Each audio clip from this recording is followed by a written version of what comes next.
This is the bolt picking bloke, and what I have for you today is a CMMG rotary delayed blowback 9mm upper on my what would Stoner do KE Arms lower. Now, what interested me about this and why I bought it rather than something that takes Glock magazines is not only some kind of legal weirdness around Glock magazines and categories with the new law, but firstly, it takes converted PMags, which is really cool. So you don't need an insert in the lower, and I can use all my gear exactly the same whether I'm using 9mm or 223. And the rotary delayed system is a bit nostalgic for me because back in the 90s when I was exposed to the horrible straight pull Cadet GP, the gasless SA80 variant, I thought, well, would something like that be possible? And it was really cool that a product was actually brought to market with that system, albeit in 9mm instead of 5.56/223. So lots of reasons why I had to buy this.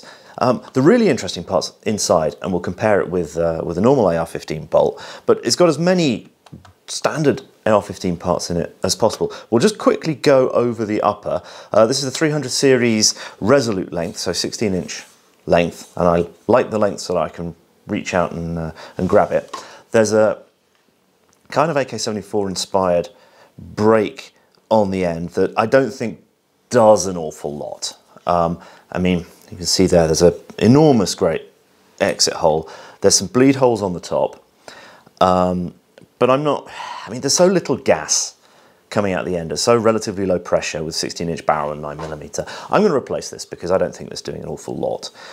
We've got a M-LOK and Picatinny 15-inch rail and two different points to grip it. These are the Slate Black Industries little sort of finger hooks. Henry of 9-Hole Reviews sells these and they are absolutely brilliant.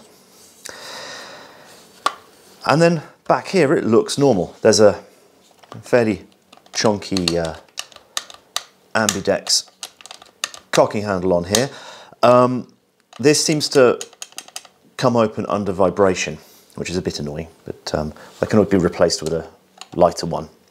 Now, nothing on the website talks about heavy buffers or anything.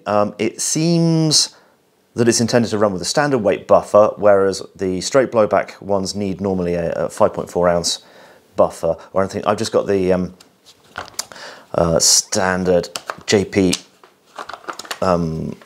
captured buffer system in here. Ooh, take that out first. I'm going to play around with buffer weights and see if I can figure things out. Once I've had a few problems with this, mostly ejection related. Otherwise it runs pretty flat despite the crappy brake, and it's really fast, particularly at sort of pistol distances. Really quite impressive stuff. Now I'm just going to go and get some paper so that I don't get grease and crap all over my lovely army blanket here. So that's a bit better. Now, as I said, it just looks pretty much like standard AR15 stuff. Let's get a normal one out from over here. So the first difference you immediately see is that the back of the locking lugs is not squared off like on a standard one, but is cut off at an angle. It's beveled, and it's that does the work here. The other thing we notice is that the shape of the slot for the cam stud is different, and the cam stud itself is a different shape. That's a solid gas key. It was not a gas key, it's a replacement for the gas key, but that is necessary to hold the bolt carrier upright. It's guided by the groove on the inside of the cocking handle, so we need something on top. It can just be a little stud there, but I think extending it out here gives it a bit more support and actually prevents you from hybridizing these, because that could be quite interesting if you mix the parts up in the wrong way. So I think that the different shape there is intended to prevent you using the wrong type of cam stud and the wrong type of bolt, which could be disastrous if you get it the wrong way around. So what we've done here is we've kind of reversed the way it works. Let's just do a recap on the standard AR15. And I have a barrel extension here, so we are where are we? We are locked. No, we're not. Where are we? Come on, come on. Doink, stay. There we go. So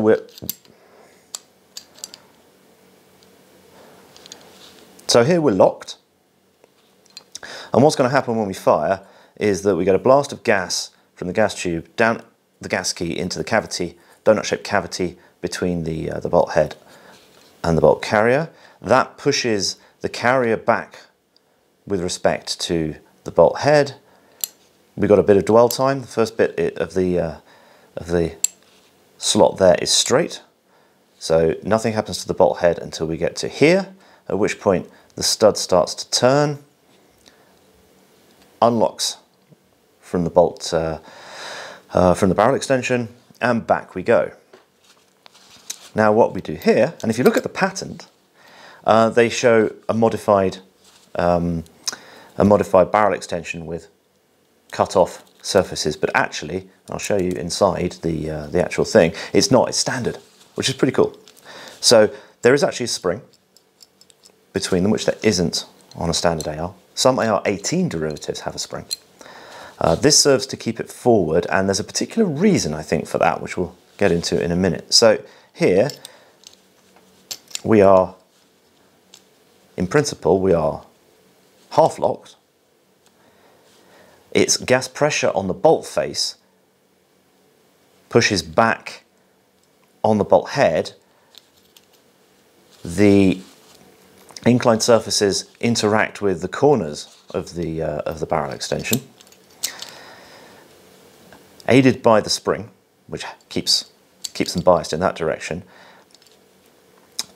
The bolt head has the tendency to rotate due to the inclined surfaces. There's no straight section here, it's just an angled slot. So that causes the bolt body to move back further than the bolt head, and once it's disengaged, back we go. And the action runs very, very, very fast. And I think that it probably would benefit from more weight in it. Certainly with a standard rifle buffer on my other lower, and with the JP silent captured system, it runs kind of quick. It's difficult to get the light in to see, but there's actually no, if I feel around in there with my pointy stick, they are just squared off. That is absolutely standard. There is no angling that you'd expect there. Now, just for completeness, I'm going to strip these two. So you'll see how much is similar. I'm going to try and keep the bits apart, but they only go together the correct way. So it comes apart in exactly the same way. Yes, it's dirty. I make no apologies. I wanted to show you how. Blowbacks are dirty, and my cope for not cleaning it up is I can show you quite how dirty. And then standard.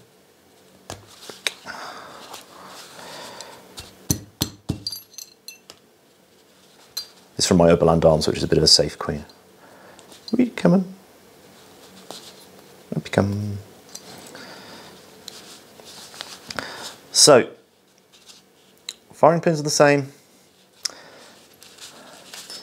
Carriers are obviously different. You get a better view on the difference on the stud slots. As I said, that is different.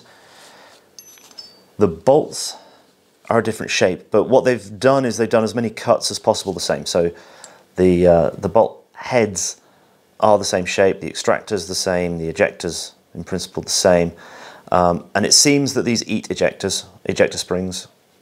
Yeah, when I feel that, when I feel the Oberland bolt, that's a lot more pokey. That spring's taken a bit of a set, and I read a theory from someone online as to why that is, and I will talk about that a bit more when I put it back together.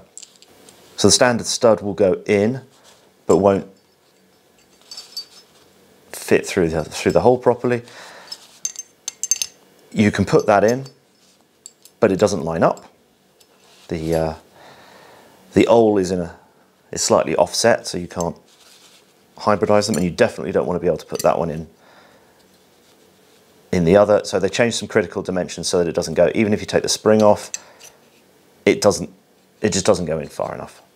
I think that's an important safety thing, because if you were to accidentally put one of these in a 223 bolt, you're probably going to have a bad time of it.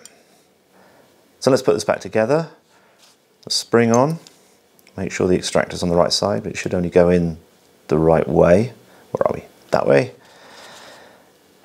There's a convenient line there, so we can just push it against the spring and line it up. This is a bit more fiddly and it's difficult with the camera in your face. Sorry, you don't have to push it against the spring because the firing pin's not in yet. Drink. In you go.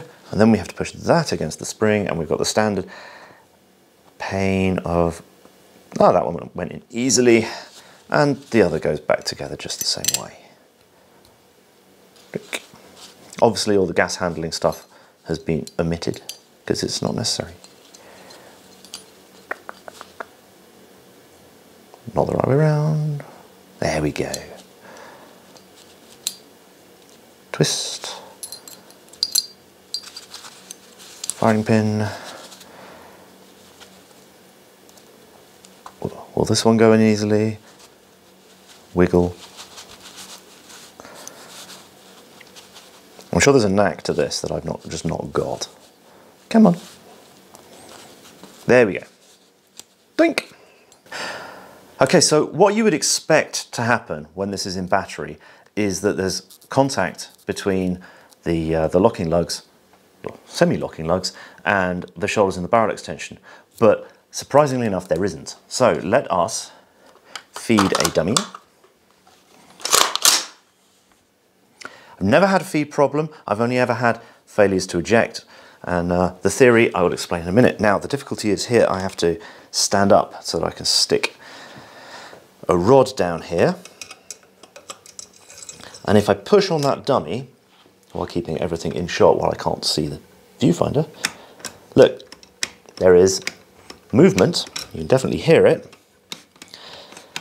So there's a short little straight blowback phase of about 1/10 of an inch off.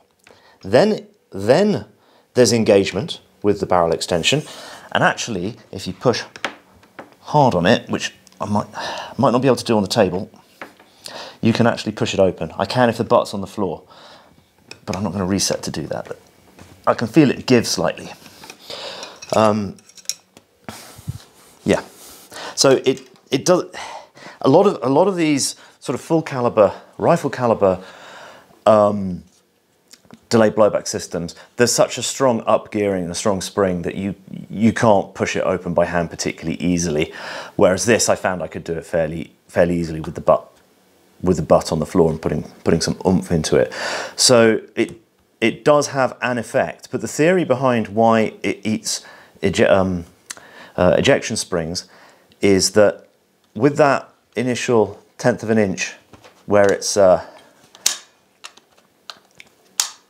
direct blowback, and then it gets it's a sort of hesitation semi-lock basically. That hesitation as the lugs start to engage, that causes the inertia of the ejector pin to over travel and compress the spring.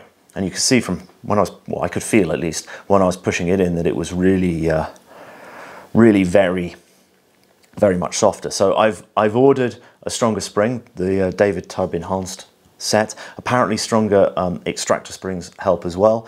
And the ejection, it doesn't come out very far, and then sometimes it just drops one. So it seems very much like that is the problem. But I'm going to play around with that, and I'm going to play around with buffer weights. And I'm going to report back once it's done, because I really want this to run competition reliable, because ultimately what I want to do is set this upper up to be as identical as possible with the what would Stoner do upper with the same handguard and everything, so it will have pretty much the same balance and weight more or less. Obviously it has the button of doom on the side, but we can just ignore that and pretend it's not there, because otherwise it's a really cool system.